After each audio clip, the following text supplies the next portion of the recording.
I'm going to be reading Saul Chosen King. Okay, so there was a man of Benjamin whose name was Kish, the son of Abiel, the son of Zerur, the son of Bechorath, the son of Aphiah, a Benjamite, a mighty man of power. And he had a choice and handsome son whose name was Saul. There was not a more handsome person than he among the children of Israel. From his shoulders upward he was taller than any of the people. Now the donkeys of Kish, Saul's father, were lost. And Kish said to his son Saul, "Please take one of your servants with you, and arise, go and look for the donkeys." So he passed through the mountains of Ephraim and through the land of Shalisha, but they did not find them. Then they passed through the land of Shalem, and they were not there. Then he passed the land of Benjamites, but he did not find them. When they had come to the land of Suf, Saul said to his servant who was with him, "Come, let us return, lest my father cease caring about the donkeys and become worried about us." That part's kind of funny. And he said to him, "Look, now there in this city is a man of God, and he is an honorable man. All that he says surely comes to pass. So let us go there. Perhaps he can show us the way that we should go." Then Saul said to his servant, "But look, if we go, what shall we bring the man?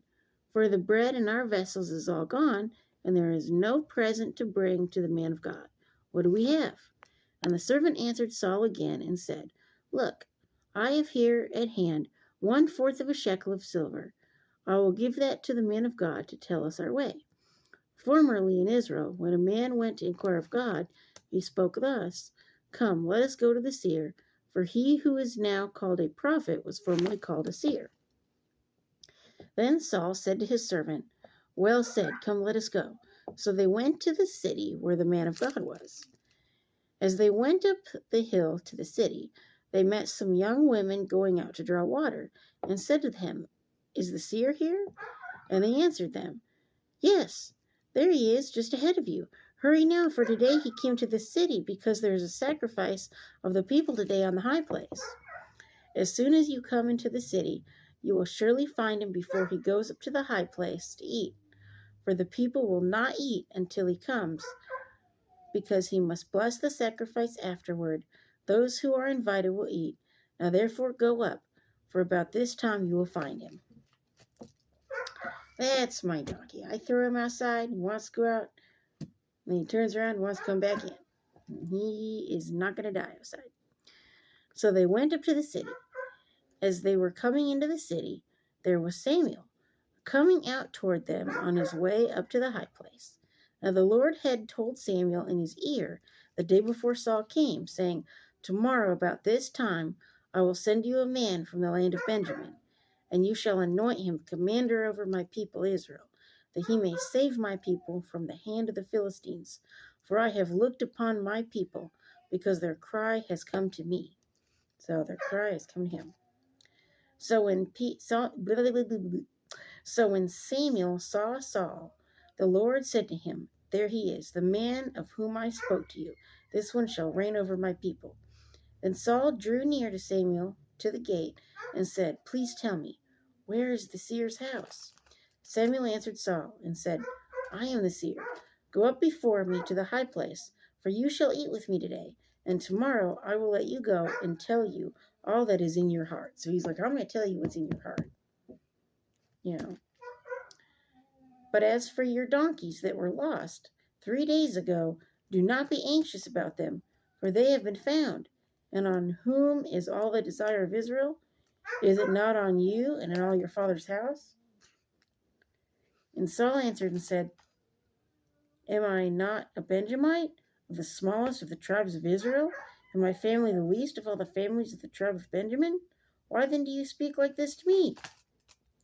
So Samuel took Saul and his servant and brought them into the hall and had them sit in the place of honor. Among those who were invited there were about 30 persons. So that's a good amount of people.